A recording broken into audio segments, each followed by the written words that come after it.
আমার এ মানিক ভাইয়া, আমি এত আনন্দ হয়েছি বলার মতন না। ছেলেকে পাইয়া আনন্দ তো লাগতেছে, কিন্তু আনন্দ লাগলে কি হবে, কিন্তু একটা আনন্দের একটা কিরকম কান্না, আনন্দের একটা কান্না আসতেছে আর কি। এত বছর 16 বছর পর ছেলে হারাই গেছিল এই দেশে, সেই চাকরিতে গেছে, শুনে খুশি হয়েছি। 1 বছর 2 বছর চাকরি করলো, চাকরি করার পরে এই যে জেলখানা বন্ধ হয়ে গেল, আমার পরিবার ধ্বংস হয়ে গেছে। কেন ধ্বংস হয়ে গেছে?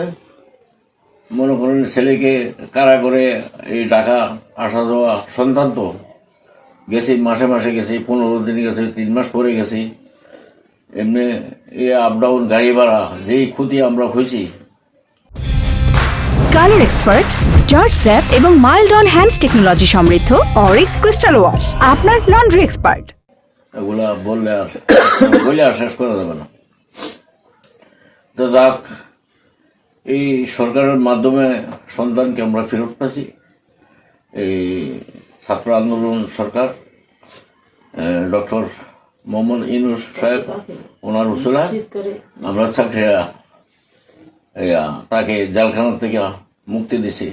সরকারকে অসংখ্য ধন্যবাদ। কি দিয়ে ধন্যবাদ দিব আমরা বাসায় প্রকাশ করতে পারবো না, কেন আমরা তো সন্তান হারা। এই ব্যথাটা কঠিন ব্যথার থেকে অনেকটা মুক্তি পেয়েছি আর কি, সেই ব্যথা থেকেও মুক্তি পেয়েছি। আর 16 বছর যে ব্যক্তি জেলে থাকে তার জীবনটা তো শেষ। 2 বছর চাকরি, 16 বছর জেল। তাহলে সরকারের আবেদন, সরকার যদি দয়া করে চাকরিটা ফেরত দেয়, তো তার ভবিষ্যৎটা হয়তো সেই চলার একটু রাস্তা হইতে পারে। আমি খুব আদরের বোন ছিলাম, আমরা 2 বোন। এই 16 বছর ভাইয়াকে কাছে না পাইয়া আমার মা স্ট্রোক করছে, আমার বাবা অসুস্থ হয়ে গেছে, অনেক ক্ষতিগ্রস্ত হয়েছি আমরা, মানে ভাষায় প্রকাশ করার মতোই না। 2013 সালে খালাস হয়েও আমি আমার এক বিস্ফোরক মামলার কারণে আমাকে আটকে রাখছে, আমি আটক ছিলাম। যে এই মামলার আয়ু নিজেই বলছে যে এই মামলার জন্য আমি কোনো তদন্ত করে নাই, এই মামলার কোনো কিছু নাই, এটা যে আয়ু নিজেই স্বীকার করছে।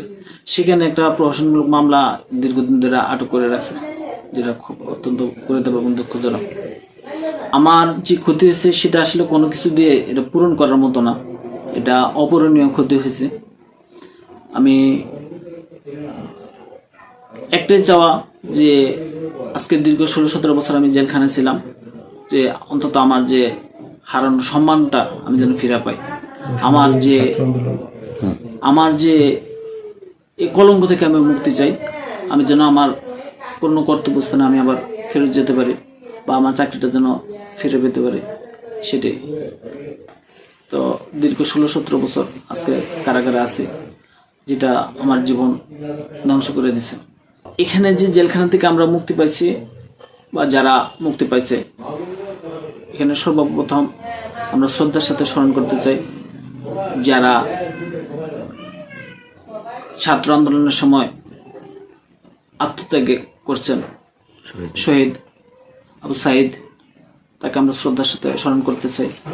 এবং তার সাথে সাথে আরো যারা অকালে প্রাণ হারিয়েছেন তাদের কথা স্মরণ করতে চাই।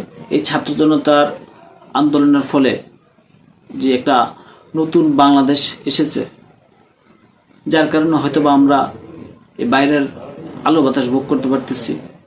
এবং আমি শ্রদ্ধার সাথে বর্তমান যারা সরকারি ইয়েতে আছে তাদের কাছে ডক্টর ইউনূস সাহেব স্যার সহ একটাই দাবি, যেন আমরা আবার পুনরায় চাকরিটা ফেরত পেতে পারি। এটাই আমাদের চাওয়া।